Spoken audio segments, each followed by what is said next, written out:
Alimentation, entraînement, complément. Voici comment optimiser votre prise de muscle en la combinant avec votre pratique du CrossFit. Pour l'alimentation, je vais aller droit au but. La toute première chose à faire, c'est optimiser notre apport en protéines. Ça ne sert à rien de prendre 4 grammes par kilo de poids de corps par jour, mais l'idée, c'est d'avoir au minimum 1,5 g par kilo de poids de corps par jour et on peut monter jusqu'à 2 ou 2,2 en fonction de notre rapport énergétique complémentaire. Une petite note là-dessus, on va prendre votre poids de corps désiré. Donc si vous faites par exemple 70 kg et que vous voulez en faire 80, ça peut avoir du sens de calculer votre grammage de protéines sur 80. Donc partir sur 1,5, ce qui fait 120 grammes, jusqu'à 2, 160. Bien entendu, on considère les protéines dans l'aliment et on va favoriser leur digestion au maximum. Certains nutriments complémentaires dans un repas peuvent limiter dans une certaine mesure l'absorption des protéines. C'est également le cas avec le stress. Donc dans tous les cas, ce qu'on va faire, c'est limiter l'apport en fibres, en graisse en excès et également ce stress, cette anxiété que l'on peut avoir quand on mange. Tous ces facteurs-là vont diminuer notre taux d'absorption des protéines. Donc on va chercher à optimiser ça à chaque repas. J'ai personnellement déjà fait des prises de masse en mangeant des protéines une seule fois par jour et ça fonctionne. Mais pour optimiser, c'est préférable d'en manger 3 à 4 fois par jour. Et le top du top reste de diviser notre portion en parts égales. Si par exemple je veux prendre 120 grammes, je vais alors faire 3 repas avec 40 grammes de protéines ou 4 repas avec 30 grammes de protéines, ça fonctionnera très bien. Je ne vais pas rentrer dans les détails avec quel type de protéines, les acides aminés, etc. Mais on commence avec ce calcul en sachant bien entendu que les protéines animales ont une meilleure biodisponibilité que les protéines végétales. Donc de nouveau, si on veut optimiser la prise de muscle, ça a du sens de se tourner vers des œufs, de la viande, du poisson et pourquoi pas de la protéine de lait dont je parlerai plus tard. Parce que toutes ces sources de protéines contiennent les acides aminés nécessaires à la prise de masse musculaire et également sont plus disponibles pour que notre corps les utilise. La deuxième chose, c'est la question des calories. Est-ce que c'est nécessaire d'être en surplus calorique ou non ? Eh bien en fait, pas tellement. Si je suis débutant ou non optimisé en musculation, je peux tout à fait être en déficit calorique ou au minimum en maintenance et prendre de la masse musculaire grâce aux techniques d'entraînement que je vous donnerai juste après et un apport en protéines suffisant et un sommeil optimisé parce que c'est aussi à ce moment-là que l'on va reconstruire le muscle et aussi stimuler certaines hormones qui vont favoriser cette prise de muscle. La seule limitation à ça, c'est si vous faites de la musculation depuis très longtemps ou du crossfit à haute intensité et haut volume, alors il faudra prendre votre total calorique de maintien et ajouter 5 à 10% pour être certain en fait d'avoir toute votre énergie disponible et éviter d'aller puiser dans les protéines et d'épuiser certains acides aminés au lieu de prendre votre énergie dans les graisses et dans les glucides, ce qui est quand même beaucoup plus efficace pour le corps. La troisième chose à optimiser, c'est l'énergie à l'entraînement et pour ça, je suis un grand défenseur des glucides en pré-workout, voire en intra-workout. Donc on va par exemple manger une crêpe avec de la banane 1 heure ou une demi-heure avant d'aller à l'entraînement et on pourrait ajouter et ou une boisson de l'effort. L'idéal étant que cette boisson soit concentrée à 60 grammes de sucre par litre. Donc on peut très bien mettre 60 grammes de sucre avec de l'eau et ça fonctionne très bien. Mais si vous voulez une boisson un petit peu magique et très bonne au goût, vous faites pareil mais avec du miel. Vous allez en plus avoir des bénéfices santé intéressants. Vous ajoutez le jus d'un demi-citron, de l'eau plate et une pincée de sel. Vous aurez du coup en plus du sodium qui va favoriser votre performance pendant l'entraînement, d'autant plus les jours où il fait chaud. En optimisant l'énergie à l'entraînement, je peux me défoncer et obliger mon corps à s'adapter en lui apportant les acides aminés nécessaires pour la reconstruction musculaire et le sommeil pour permettre ce processus. Je suis déjà avec une optimisation qui est largement supérieure à ce que la plupart des gens font. Voyons maintenant comment poursuivre ça à l'entraînement. Bon, je ne vais pas y aller par 4 chemins. La première chose à faire, c'est qu'il va falloir s'approcher de l'échec musculaire. Alors, c'est quoi l'échec musculaire? C'est le moment où je ne peux plus monter la charge. Vraiment plus monter la charge. Je ne suis plus capable de faire une seule rep. Et il faut être très clair, la plupart d'entre nous sous-estiment très largement ce que c'est l'échec musculaire. Des études ont été faites là-dessus et c'était assez dingue de voir que certaines personnes pensaient s'arrêter à une rep de l'échec musculaire et on voyait qu'elles en avaient finalement jusqu'à 5 voire jusqu'à 10 en plus dans le réservoir. Donc l'idée pour stimuler votre prise de muscle, c'est d'aller très proche de cet échec. On sait que ça peut marcher jusqu'à 5 reps de l'échec, mais je vous recommande pour les petits muscles et pour vos gros points faibles d'aller plus proche de cet échec à 1 ou 2 reps. De temps en temps, ça peut valoir aussi la peine d'aller totalement à l'échec musculaire. Attention, au niveau du système nerveux, l'échec musculaire total coûte cher. C'est fatigant, c'est difficile de reprendre les séries suivantes et les séances suivantes. C'est pour ça que d'ailleurs, on dit souvent d'être proche de l'échec et pas à l'échec. Mais sur un petit muscle, par exemple, comme les biceps, personnellement, je vais toujours entraîner mes biceps jusqu'à l'échec musculaire à un moment donné dans la séance. Pourquoi? Parce que j'ai remarqué que d'une part, ça stimulait leur croissance de manière significative et que d'une autre, ça ne m'empêchait pas de m'entraîner par la suite. Si je fais la même chose avec les jambes, alors je suis défracté pendant 3 ou 4 jours, mais pas seulement sur les jambes. Mon système nerveux est complètement craché, j'ai beaucoup de mal à récupérer. Bref, sur les jambes, je ne vais pas aller jusqu'à l'échec musculaire total. M'en approcher suffit. Quand je prends du muscle là-bas, ça marche très bien. Et après, ce sera à vous de voir du coup sur quel muscle vous allez aller chercher cet échec spécifique, où vous en approchez et à quel point vous allez vous en approcher en fonction de votre récup. Maintenant, le but de cette vidéo, c'est de combiner une prise de masse musculaire avec une pratique du CrossFit. Alors voyons d'abord comment organiser ça avec des WOD. Si on suit la logique d'un entraînement constamment varié, ça veut dire que à l'entraînement dans le workout, je vais varier ce que je fais. Alors j'ai la possibilité de tout contrôler. Je peux faire des biceps le jour où je fais des tractions parce que ça se met bien.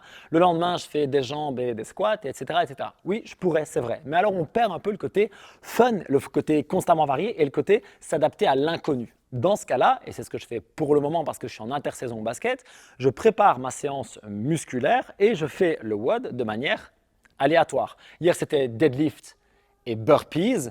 La veille, c'était des snatchs. Et je ne me suis pas tracassé de savoir si ça correspondait parfaitement avec mon entraînement ou non. La seule chose que je fais dans ce cas-là, c'est évidemment la veille et le lendemain, j'évite de tabasser le même muscle pour lui permettre de récupérer. Donc lundi, c'était des snatchs. Je me suis dit que c'était parfait de tuer mes épaules avec ça.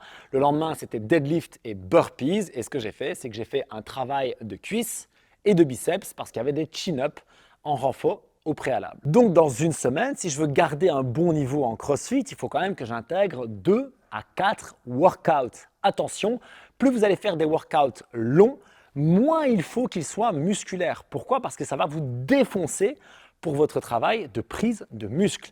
Si vous allez faire un AMRAP de 20 minutes avec des lunges au poids du corps, avec des push-ups et des keeping pull-ups, c'est cool, c'est fun, c'est CrossFit. Mais ce n'est pas ce workout qui va vous faire prendre de la masse musculaire, d'une part, et d'une autre, ce workout va vous crever pour bosser les mêmes muscles les jours suivants. Donc la première chose, c'est que si vous avez des workouts de ce genre, il faut vous détruire un de ces muscles au préalable, parce qu'après vous n'aurez plus le jus et il vous faudra plusieurs jours pour récupérer ou vous ne pourrez pas bosser dessus, donc c'est l'occasion de le faire. Si je reprends cet exemple de lunge, push-up, pull-up, je ferais très bien de faire une bonne grosse séance de pec dos juste avant. Maintenant, la combinaison idéale reste de faire mes séances de muscu complémentées de petits workout, plutôt entre 6 et 12 minutes, et où si je mets du musculaire, je l'intègre dans ma séance, et où si je mets plutôt du cardio, genre burpees, box jump, run, etc., alors je fais juste ça en complément et ça fonctionne bien. Il y a un gros mythe par rapport à ça qui dit que si je fais du cardio ou de la haute intensité, je ne peux pas faire du muscle. C'est du bullshit. Ce que je ne peux pas faire, c'est faire du muscle si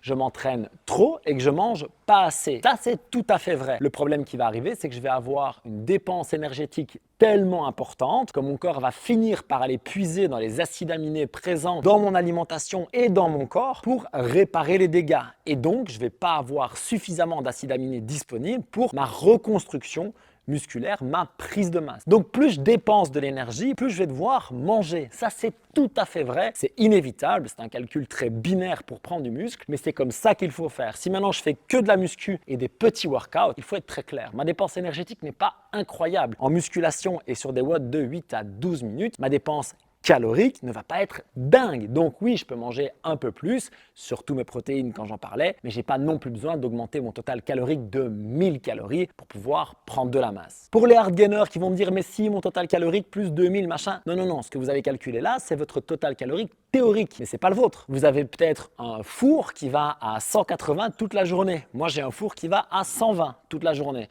Et donc forcément, fin de la journée, vous avez besoin de beaucoup plus d'énergie pour faire tourner le four. Et c'est cool, il n'y a pas de malaise. Si quelqu'un avec un métabolisme plus rapide, plus haut, en fonction de comment on l'appelle, on s'en fout, a besoin de plus de calories, son total de départ à lui est juste plus élevé. Et donc, si je veux faire un surplus, il faudra manger encore un peu plus. Et ça, je sais que ce n'est pas facile, je ne vais pas rentrer dans les détails là-dessus, mais si vous avez beaucoup de difficultés à prendre de la masse musculaire, notamment à cause de problèmes de ventre ou de ce que vous appelez être un hard gainer, j'ai fait une vidéo sur le sujet sur ma chaîne Jack's Team, je vous mettrai le lien dans la description. Bon, on a vu comment s'organiser avec les WOD, maintenant voyons à quelle fréquence faire ça dans la semaine. Bon, tous les muscus et toutes les études s'accordent à dire que tabasser un muscle au moins une fois par semaine, c'est le minimum pour pouvoir faire de la masse musculaire. Maintenant, il y a plein de méthodes. Il y a des splits, il y a du full body, on peut faire du full body tous les jours, il y a plein de trucs possibles, on est bien d'accord. Mais en combinaison avec le CrossFit, ce qui fonctionne quand même le mieux, c'est de faire une séance ciblée sur le muscle que l'on veut bosser et soit de les mettre en complément dans un workout, soit de faire une deuxième séance plus légère.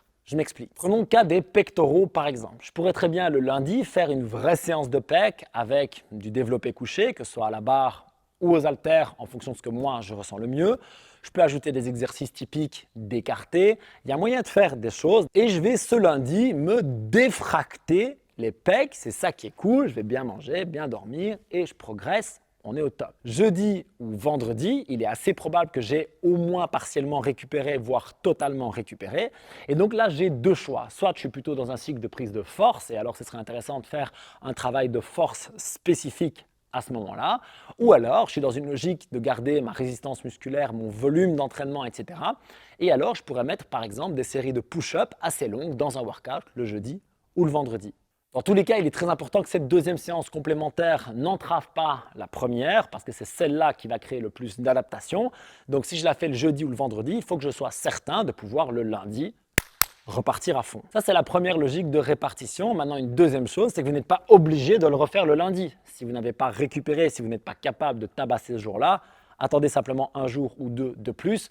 Vous aurez beaucoup plus de résultats en étant prêt à cogner le jour de l'entraînement plutôt que d'y aller à moitié et de faire une sous-progression, sachant que le meilleur moyen d'avoir des résultats, c'est de faire ce qu'on appelle une surcharge progressive et ça nécessite d'être en forme. En termes de volume total sur la semaine, on parle de 10 séries de travail jusqu'à 20 et parfois jusqu'à 30 en fonction du niveau des muscles, etc. Vous allez vite vous rendre compte que 10 à 12 séries sur certains muscles suffisent largement et que pour d'autres, il faudra aller un peu plus haut. Ça dépend de deux choses, votre facilité à prendre de la masse musculaire dans certains muscles et également le niveau de résistance que vous avez déjà acquise dans ce muscle. Je prends deux exemples. Mes épaules, par exemple, prennent très facilement du muscle. Franchement, il me suffit de faire 7 à 8 séries de bon travail par semaine avec une bonne alimentation et je prends très facilement des épaules. Alors que mes mollets, qui ont été surentraînés par le basket pendant toute leur vie, je peux bosser comme un con dessus. Il faut que j'aille très loin pour les mettre en échec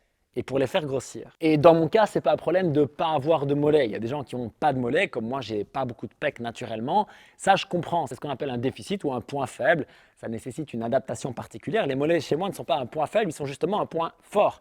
Tellement fort que pour aller à l'échec, si je voulais prendre des mollets, il me faudrait peut-être 25 ou 30 séries de travail et surtout, il faudrait qu'elles soient très intenses. Là-dessus, je ne peux pas vous donner de règles. C'est vraiment du cas par cas. Ce sera à vous de tester, mais partez d'ores et déjà du principe qu'il y a des muscles qui sont moins forts et pour lesquels vous aurez besoin d'un petit peu plus de travail. Mais attention, par contre, il faudra surtout les ressentir. Mes pecs, par exemple, qui sont plutôt un point faible parce que mes épaules sont très fortes et du coup prennent souvent le relais rapidement, eh bien, je dois très spécifiquement les cibler, chercher à les ressentir, à les contracter, à créer de l'étirement à la fin des entraînements pour avoir des résultats. Si je ne fais pas attention, je n'ai pas de pecs, plein d'épaules et ce n'est pas hyper harmonieux. Pour terminer, je ne vais pas m'étendre une heure là-dessus, mais les compléments alimentaires peuvent être utiles dans votre prise de muscle, dans le cadre du CrossFit particulièrement. Et là, il y en a surtout deux que je voudrais aborder. Parce que très honnêtement, même s'il y a 1 million de compléments alimentaires à la mode, d'ailleurs des modes que j'ai vu passer, puisque ça fait 13 ans que je suis dans le fitness et j'ai vu passer 1, 2, 3, 4, 10 compléments alimentaires à la mode, on en revient toujours aux deux mêmes. Le premier, c'est la créatine monohydrate. La créatine monohydrate ne coûte pas cher, elle est safe et elle fonctionne. L'idée là-dessus, c'est simplement de prendre 5 grammes par jour, dans un premier temps en une seule prise. Si vous n'avez pas assez de résultats, essayez de la prendre en 2 ou 3 ou 4 ou 5 prises sur la journée et ça peut améliorer les résultats que vous aurez avec votre prise de créatine. La créatine, elle va augmenter votre performance à l'entraînement, elle peut augmenter la rétention d'eau intracellulaire dans vos muscles et donc leur donner une forme un petit peu plus beef. Et comme je le disais, c'est tellement safe et ça coûte tellement pas cher que ça vaut le coup d'essayer. Prenez-la pendant 4 à 6 semaines et voyez si vous êtes un créatine responder ou si ça ne fonctionne pas pour vous et dans ce cas-là, vous arrêtez. Le deuxième, et c'est le seul, pourtant je ne suis pas un fan à la base, c'est la whey protein. Pourquoi la whey protein? Parce que quand on a une whey de bonne qualité et qu'on la digère, j'insiste très lourdement quand on la digère, alors ça augmente notre total protéique de la journée facilement pour pas cher et donc c'est un bon outil. Attention, ça n'a aucune nécessité. On est bien d'accord, si vous avez votre total protéique sur la journée facilement en mangeant et que vous récupérez et que vous digérez, il n'y aura pas de problème. Vous n'avez pas besoin de prendre de la whey pour prendre du muscle. C'est juste que c'est facile, pas hyper cher et que quand on la tolère bien, c'est plutôt efficace. Attention par contre, je remets un gros bémol. Si vous ne la digérez pas ou si vous prenez de la mauvaise qualité, vous allez avoir quelque chose qui va être néfaste pour votre santé. Dans ce cas-là, c'est contre-productif parce que ça va abîmer votre système digestif, vous empêcher de bien absorber vos nutriments et donc on va être dans un cercle vicieux parce que vous allez consommer plus de nutriments sans les absorber et donc avoir de plus en plus de problèmes digestifs et donc moins l'absorption et donc avoir l'impression qu'il faut manger encore plus, etc., etc., etc. Le but, c'est de casser ce cercle et de prendre une protéine que vous digérez parfaitement. Si vous avez des problèmes avec le lait, avec les produits laitiers de manière générale, prenez une whey bio, isolate de toute façon et si possible même hydrolysée, mais c'est difficile à trouver. Et franchement, la plupart des gens avec une whey bio isolate n'ont aucun problème, peuvent la digérer et quand au lieu de mettre des arômes de merde chimique dedans, je mets moi-même par exemple une demi-banane ou encore du cacao ou n'importe quoi qui vous donne du goût et qui vous fait plaisir, vous avez quelque chose qui est tellement meilleur pour votre santé et qui a une efficacité absolument prouvée de par son apport riche en acides aminés. Je vous prépare une vidéo sur les pecs, mais j'en ai déjà fait une sur les biceps. Elle a cartonné, je pense qu'elle va vraiment vous régaler. Elle est juste là. Vous allez voir comment je construis une séance biceps complète et quels sont les meilleurs exercices pour progresser sur ce muscle et rester bon en CrossFit. Prenez soin de vous, on s'entraîne avec intensité, intelligence et je vous vois directement là-bas. Peace.